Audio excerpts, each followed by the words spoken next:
After defining the location breakdown structure with the floors and the zones that we defined in the previous video, we can update the location-based quantity takeoff.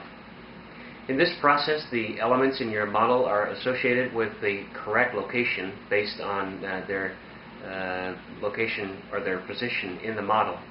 And also what happens during this process is that elements that span multiple locations are split.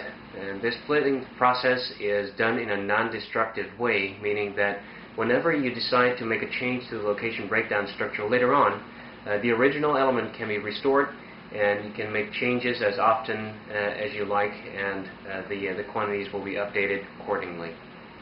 So in this video, I will explain how you update your model-based quantities. We do that with the Model Manager view.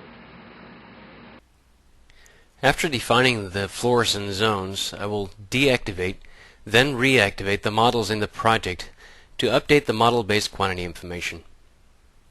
During this process, elements are associated with the correct location based on their position in the model.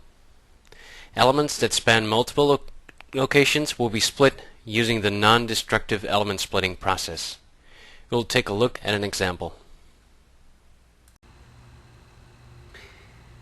From the LBS Manager, after defining the zones and the foundation floor, we go into the Manage Models workflow item. And in here, I start by deactivating both of the models that we currently have active in the project.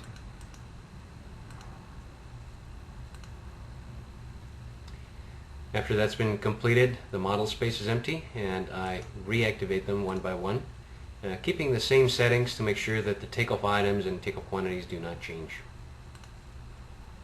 So during this process, the element to location assignment takes place, as well as the element splitting. So we defined 3 zones on the foundation level, and the slab elements that span multiple floors, or multiple zones I should say, will be split. Let's activate the second model as well.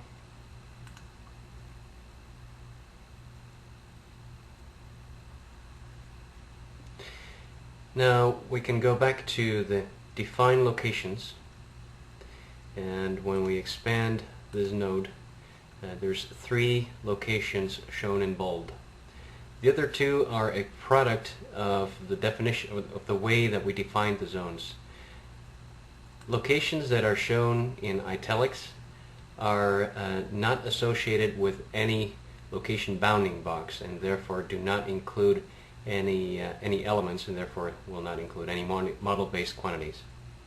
If I select the unnamed 3, the box is highlighted, and that indicates that that is the zone.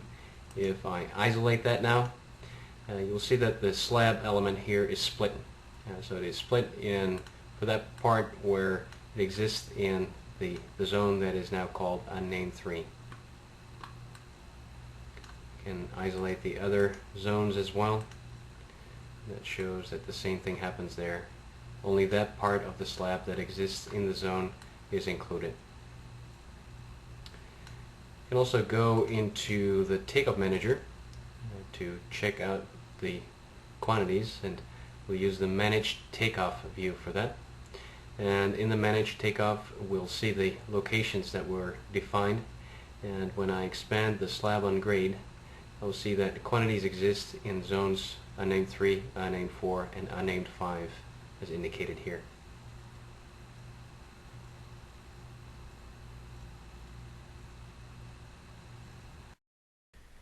As we already saw, the unnamed 1 and unnamed 2 zones are empty because there's no location boxes defined for them. And in the next video, I will explain how you can assign a location bounding box to these locations if you would like to continue to use them in your location breakdown structure. During this video, I deactivated and reactivated the models that we have in this project. And during that process of reactivation, the elements in the models were associated with the locations that we defined, so the floors and the zones. During that process also, the elements that span multiple zones were split, and we saw that with some of the slabs in this project.